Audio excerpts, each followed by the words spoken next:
Yes, বড়াগাছির এই লোকেশনটা যারা চাইছিলে তাদেরকে ফুল ডিটেলস দিয়ে দিলাম।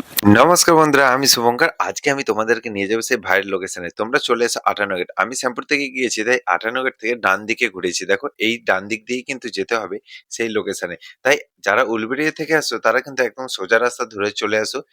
4 থেকে 5 মিনিট বাইক চালানোর পরে এরকম একটা বটগাছ পেয়ে যাবে। ঠিক বটগাছ মানে বুঝে যাবে যে এটা নবগ্রাম মোড় পড়েছে। তাই আরেকটু যাওয়ার পরেই কিন্তু ওই ক্রসিংটা আছে।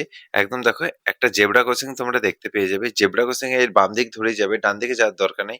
উল্টো দিকে মিষ্টি দোকান, তার ঠিক বাম দিক, অর্থাৎ এই বাম দিক দিয়েই তোমরা বাম দিকে ঘুরে গেলেই এই লোকেশন। এই ঢালাই রাস্তা ধরেই তোমাদেরকে যেতে হবে ওই লোকেশনে। কতটা যেতে হবে? প্রায় 5 মিনিটের মতো বাইক চালাতে হবে। কিছুটা যাওয়ার পরে এরকম আঁকাবাঁকা রাস্তার মাঝখান দিয়ে তোমরা ফাঁকা মাঠের মধ্যে পৌঁছে যেতে পারবে এই রাস্তা ধরেই। তা আরো কিছুটা বাইক চালিয়ে যাওয়ার পরে তোমরা ডান দিকে একটা খেলার মাঠ দেখতে পাবে। দেখো, এই খেলার মাঠটা কিন্তু বেশ বড়। এই খেলার মাঠটা থেকে আরেকটু এগিয়ে যাওয়ার পরে ডান দিকে এরকম একটা আশ্রম দেখতে পাবে। এরপরেই পড়বে ফাঁকা মাঠ। ওই ফাঁকা মাঠটা পেরিয়ে যাওয়ার পরেই কিন্তু বাম দিকে এই লোকেশনটা পেয়ে যাবে। দেখো, একদম আমরা কিন্তু লোকেশনের কাছেই চলে এসেছি। এই রেলিং দিয়ে ঘেরাটা কিছুদিন আগে রং করা ছিল না, এখন কিন্তু সম্পূর্ণভাবে রং করে দিয়েছে। তাই তোমরা এইটা কিন্তু লক্ষ্য রাখবে। রেলিং এর এই বাম দিক থেকে ঘুরে যাবে তোমরা।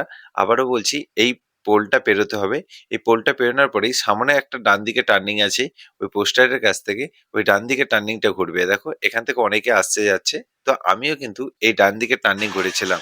ডান দিকে টার্নিংটা ঘোরার পরে তোমরা কিন্তু এই লোকেশনে পৌঁছে যাবে। বাকিটা ভিডিওতে। আমি এখন আছি বিকালে, এখানে কিন্তু কোনো জল নেই এখন। জলে ভর্তি থাকে, সেদিন ছিল পূর্ণিমা বা অমাবস্যা, এমন কোনো ডেট ছিল। আর জল ছিল, দুপুরে জল ছিল, আর জল ওঠে, দুপুরে জল ওঠে, এখন কিন্তু জল নেই।